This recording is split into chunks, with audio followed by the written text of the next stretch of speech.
Hi, 1 minute in God's Word, reading from the book of Matthew 3:7. But when John saw many of the Pharisees and Sadducees coming to his baptism, he said to them, "Brood of vipers, who warned you to flee from the wrath to come?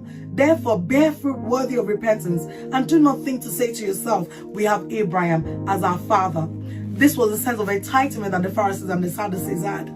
These were the priests in those days.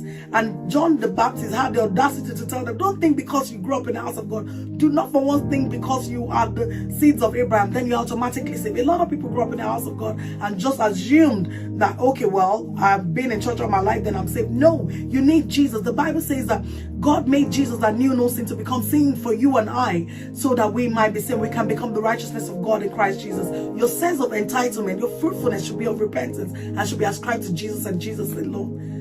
This week, make sure you ascribe every good works to Christ, because He alone can save you. God bless you.